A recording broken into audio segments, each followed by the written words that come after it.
Hello, my name is Don Green. I'm CEO and Executive Director of the Napoleon Hill Foundation. A little bit about the background. I was also a bank president for 18 years. I've been CEO of the Napoleon Hill Foundation for 25 years. And our mission is making the world a better place in which to live. And that's the reason for the partnership with Achievement Corporation.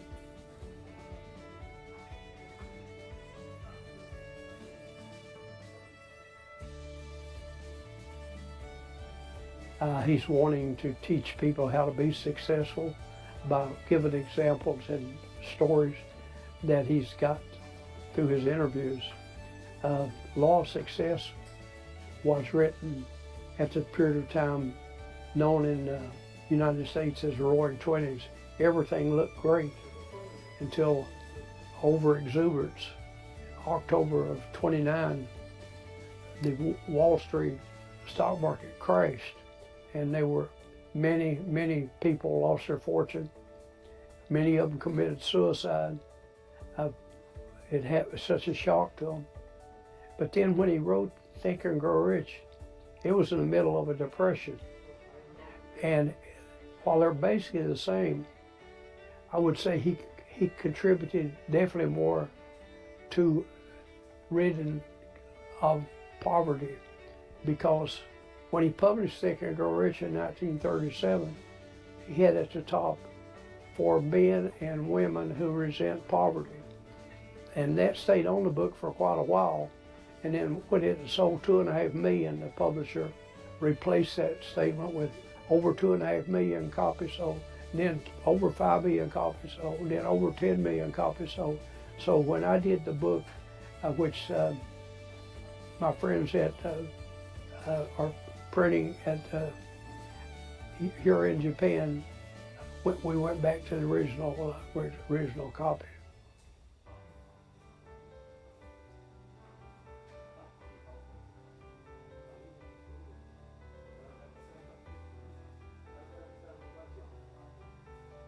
Well, I grew up, my first encounter with Napoleon Hill was, I grew up in a home that we had one book, was the Bible.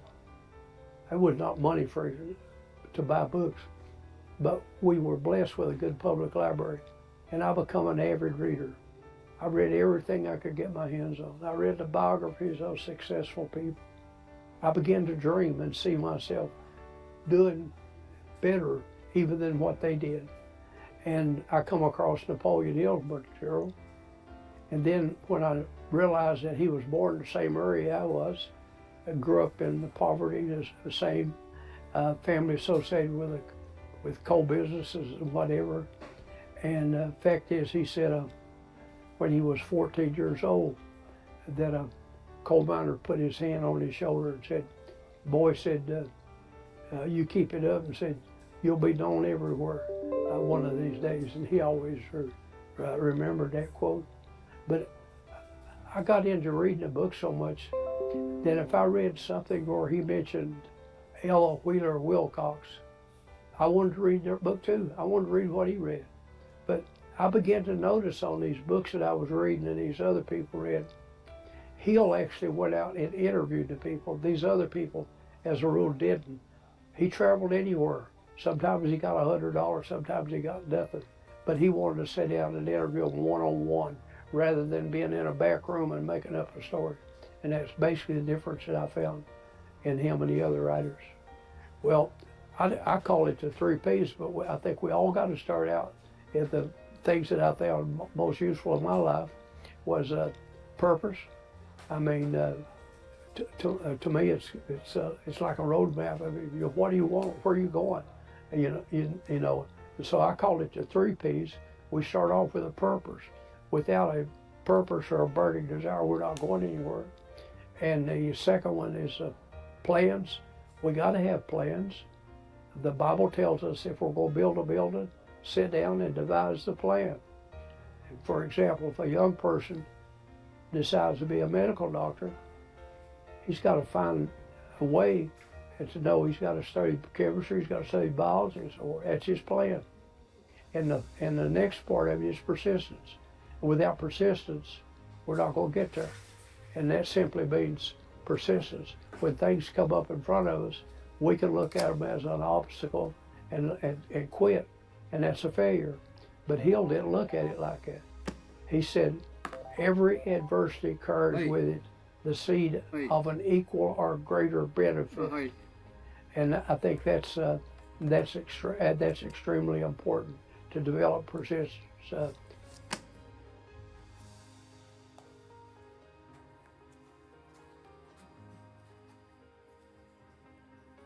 The message I would give to people is just starting.